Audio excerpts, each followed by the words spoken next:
जब मेरे वालिद साहब को घर के बाहर लेकर आए तो मेरे वालिद साहब मुझसे पहचाने नहीं गए। मेरे वालिद साहब की दाढ़ी मुंडी में उन्होंने सर के बाल भी काटे हुए थे।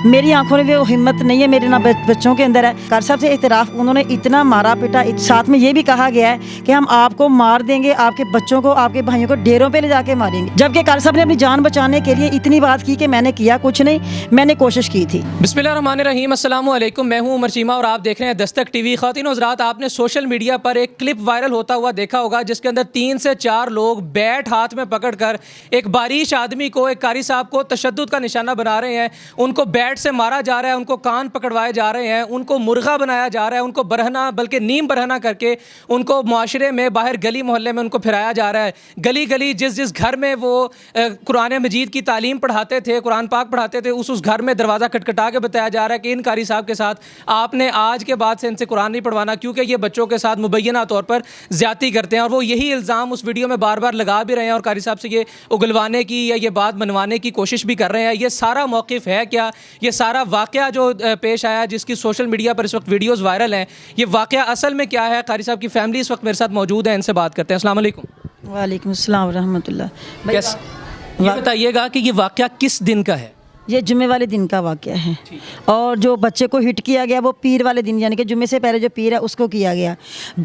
पीर के बाद मंगल बुध जुमेरात को कार साहब रूटीन के मुताबिक पढ़ाने जाते रहे हैं और जुम्मे वाले दिन कार साहब रूटीन के मुताबिक ही गए हैं, लेकिन इनके जाने से पहले वो पूरे प्लान के साथ बैठे हुए थे और जाते ही उन्होंने कारी साहब को, यानी कि वो इब्तदाई वाली उन्होंने बनाई नहीं है कि कैसे कार साहब से पूछगछ शुरू की, जब वो नहीं उन्होंने बनाई, क्योंकि अगर वो बनाई होती उसके अंदर कार साहब ने यकदम तो इतराफ़ नहीं किया। कार साहब से इतराफ़ उन्होंने इतना मारा पीटा, इतना, वो आप वीडियो के अंदर सारा कुछ मौजूद है और हमारे अंदर तो ताकत है ही नहीं हमारी आंखों के अंदर कि हम उस वीडियो को देख लें।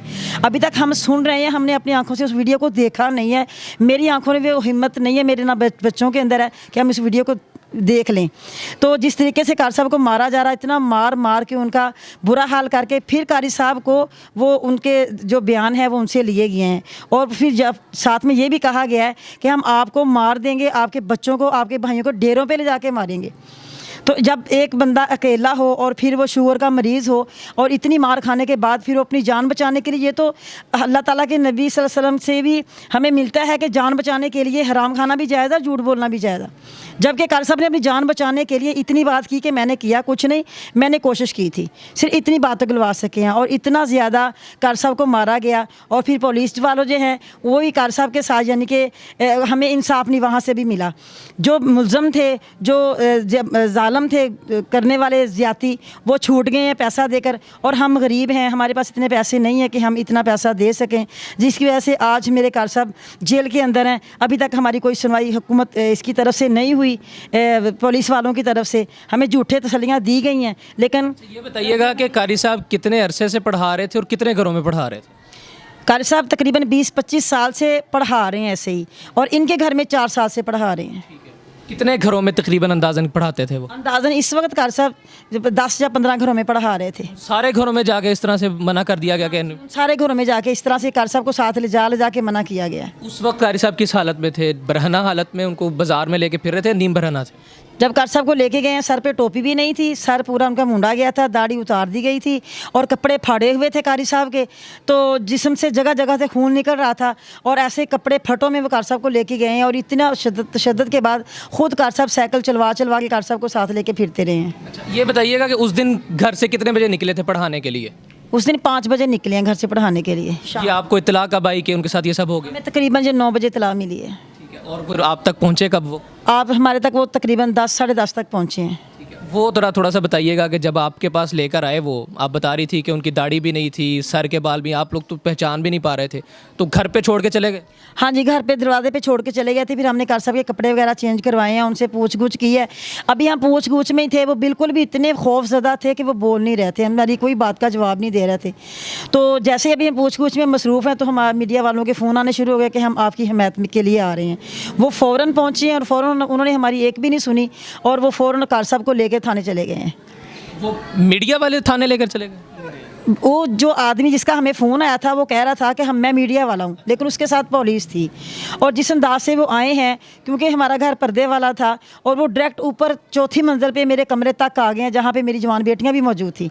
लेकिन वो हमें ये बात कहते रहे कि हम आपके फ़ायदे के लिए आए हैं। हम कहते रहे कि भाई हम उनको नीचे ले आते हैं घर साहब को, तो उन्होंने हमारी नहीं सुनी, वो खुद मेरे कमरे तक चले गए हैं। उस वक्त जब पुलिस आपके कमरे तक आ गई, लेडी कांस्टेबल्स थी उनके साथ? नहीं, उनके साथ कोई लेडीज़ नहीं थी, वो सिर्फ एक आदमी था जो ऊपर तक गया, बाकी सारे नीचे थे। वो सरकारी कपड़ों में था या सिविल कपड़ों में था? वो उस वक्त सिविल में था। यानी पुलिस की वर्दी उसने नहीं पहनी हुई? उसकी वर्दी उसने नहीं पहनी थी। वो कहता था मैं मीडिया का आदमी हूँ। अपने आप को मीडिया का, और वो जिस गाड़ी में आया था वो पुलिस की गाड़ी थी? जी, वो पुलिस की गाड़ी थी और ख़ुद वो बाइक पे था। अपना क्या ओहदा बताता था वो? ये नहीं, हमें उसने मौका ही नहीं दिया कुछ पूछने बताने का। वो तो ऐसे आनंद फानंद आए और चले गए। उस वक्त तक एफआईआर दर्ज हो चुकी हुई थी? नहीं, एफआईआर दर्ज दूसरे दिन हुई है। आप बताइएगा कि आपको जब फ़ोन आया कि आपके वाले साहब के साथ ये सब हो चुका है, तो उस वक्त क्या आलम था और आपने वाले साहब को रिसीव किया? आपकी बाद में उनके साथ जेल में इस वक्त मुलाकात भी हो चुकी है, ये बताइएगा। मुझे फ़ोन आया, उन्होंने बताया कि आपके वाले साहब के साथ ये मामला पेश आया, तो मुझे बहुत एकदम बेचैनी सी लगी कि मेरे वाले साहब बिल्कुल ये काम नहीं कर सकते, क्योंकि हम उनके साथ, हमें उन्होंने बड़ा किया। तो मैं उसी टाइम बेचैनी लगी, मैं कभी दीवार पे, बालकनी पे, कभी अंदर कभी बाहर। फिर मैं नीचे चला गया दरवाज़े के पास, दरवाज़े के बाहर मैं पूरा 1.5 घंटा उनका इंतज़ार बाहर खड़े हो के मैं करता रहा। हमें उनके घर का नहीं था पता, तो हमें उनके घर के सामने एक बंदा है, उसका कॉन्टैक्ट नंबर मिला। उसने बताया जी आपके वाला साहब को लेके आ रहे हैं। तो फिर मैं उनके इंतज़ार में बाहर खड़ा रहा। जब मेरे वाला साहब को पीछे 2 आदमी थे उनके घर के बाहर लेकर आए, तो मेरे वाला साहब मुझसे पहचाने नहीं गए। मेरे वाला साहब की दाढ़ी मुंडी में थी, उन्होंने सर के बाल भी काटे हुए थे। अच्छा, ये बताइएगा माँ जी कि जब ये सारा वाक़या हो गया, एफआईआर कितनी देर के बाद दर्ज हुई और फिर उसके बाद पुलिस ने आपके साथ कैसा रवैया अपनाया? एफआईआर जो है ना वो दूसरे दिन दर्ज हुई है, हमारे दूसरे दिन हमें वो मिली है। उसके बाद पुलिस वालों ने हमें कहा कि आप ऐसे करें, पहले तो रात को हमें एफआईआर काटने से पहले कहते हैं कि सुलह कर लें कि कुछ पैसे आपके लगेंगे। हमने कहा हम गरीब बंदे हैं, इतना नहीं कर सकते। वो हमें 1.5 लाख तक हमें वो कह रहे थे, लेकिन मैंने इनकार कर दिया। मैंने कहा मेरे पास एसएचओ पैसे मांग रहा था 1.5 लाख रुपये। उन्हीं का कोई बंदा था उनके अंदर का ही, वो किसी के साथ हमने कॉन्टैक्ट किया था, वो कह रहे थे कि आपके इतने पैसे लगेंगे। तो फिर हमने जब तक अरेंज किया तब तो कहता कि मामला जो है वो बहुत हाईलाइट चला गया हुआ है, अब हम कुछ नहीं कर सकते। आपसे टोटल कितने पैसे डिमांड किए गए, कितने अरसे में, कितने टाइम में आपने उनको कितने पैसे दे दिए अब तक पुलिस वालों को?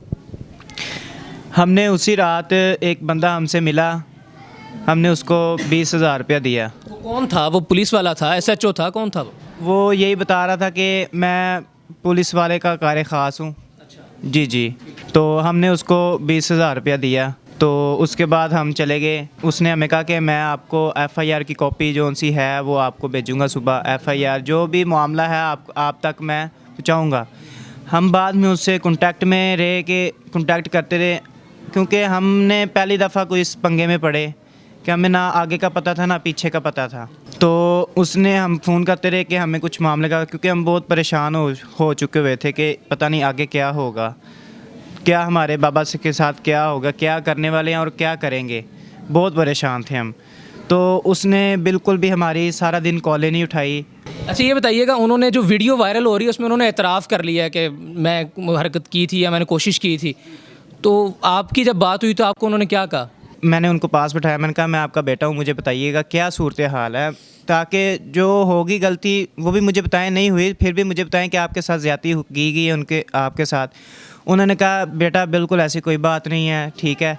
उन्होंने मुझे इतना ज़्यादा मारा, ये मैंने बच्चे को हिट किया, उसने पता नहीं अपनी तरफ से या उन्होंने उसके घर वालों ने अपनी तरफ से, पहले तो मेरे से बहुत शद्दत किया गया मेरे साथ। उसके बाद मैं नहीं मान रहा था, बहुत ज़्यादा शद्दत किया गया। फिर उन्होंने मुझे असले के ज़ोर भी दिया कि आपके घर वालों को, आपके भाइयों को, आपकी फैमिली को भी मारा जाएगा, यानी कि आपको अगर आपने बयान कोई गलत हमारे ख़िलाफ़ दिया तो उनके पास यानी कि बहुत वो डर गए थे, सहम गए थे बहुत ज़्यादा उनकी जान को एक ख़तरा पैदा हो गया। आप वीडियो में भी देख सकते हैं कि एक बंदा उनमें से कह रहा था कि मैं तुझे अपने डेरे पे लेके जाऊंगा, तेरी फैमिली को, तेरे भाइयों को डेरे पे लेके जाऊंगा। मैंने उन्होंने बयान डर की वजह से दिया है, हकीकतन आप समझते हैं उन्होंने ऐसा नहीं किया। ख़वातीन व हज़रात, ये स्टोरी आप सब तक पहुंचाने का मकसद ये था कि कानून की बालादस्ती की बात की जाए। अगर हम एक लम्हे के लिए इस बात को तस्लीम भी कर लेते हैं कि कारी साहब ने कुछ ऐसा करने की कोशिश भी की होगी, तो इसका हरगिज़ मतलब ये नहीं है कि आप एक बारीश शख्स की दाढ़ी काट दें, आप उसकी भवें मूंड दें, आप उसके साथ इंसानियत सोच तशद्दुद करते हुए उसे नीम बराना हालत में उन तमाम घरों पर लेकर जाएँ जहाँ जहाँ पर वो कुरान मजीद की तालीम देता था, और उसका मुआशी तौर पर कत्ल कर दें। वो जिन 15 घरों में पढ़ाता था, उन 15 घरों से उसका वो मुआशी सिलसिला जो है वो मुनक़ते कर दें। आप उसको बल्ले के साथ मारें, आप उसकी दाढ़ी मूंड दें, आप उसको कान पकड़वा कर मारें, और आप उसको इस कदर तजलील करें, और फिर बाद में जब आप उसको उसके घर छोड़कर चले जाते हैं, तो पुलिस का माशाल्लाह से यहाँ पर किरदार कुछ इस तरह से है कि वो सिविल कपड़ों में बग़ैर FIR के इंदराज के, बग़ैर लेडी कांस्टेबल के, चादर और चार दीवारी का तकद्दुस पामाल करते हुए इनके बेडरूम तक आता है, जहाँ पर इनकी जवान बेटियां भी मौजूद हैं। और यह सारा मामला होता है 20,000 रुपया इनसे 1.5 लाख की डिमांड की जाती है, और 20,000 रुपये की अदायगी के बाद इनको FIR की कॉपी फराम की जाती है कि जनाब ये FIR दर्ज हो गई है। और उस FIR के अंदर भी झोल ये है कि वहाँ उस FIR में ये लिखा गया है कि हमने रंगे हाथों कारी साहब को पकड़ा, जबकि उस वायरल होने वाली वीडियो में भी और इस वक्त भी जो कारी साहब पर तशद्दुद करने वाली फैमिली है, उनके ये बयानात हैं कि हमने मौके पर नहीं कारी साहब को पकड़ा था, बल्कि 2 दिन पहले कारी साहब ने हरकत की जिसकी इत्तला हम तक मौसूल हुई थी। सो इन तमाम तर चीज़ों को मद्देनज़र रखते हुए कानून की बालादस्ती होनी चाहिए। कानून को हाथ में लेने की बजाय अगर कोई भी ऐसा मामला हुआ था, तो मेरी तमाम हुकाम बाला से गुजारिश है, बिलखुसूस IG पंजाब से गुजारिश है कि इस मामले के अंदर ज़ाती दिलचस्पी लेते हुए जो भी इसके अंदर मुलजिम है, जो भी इसके अंदर कल्प्रिट है, उसको करार वाकई सज़ा दी जाए, और जिन लोगों ने कानून हाथ में लिया है उनको भी करार वाकई सज़ा दी जाए। मुझे इजाज़त दीजिए, अल्लाह हाफ़िज़।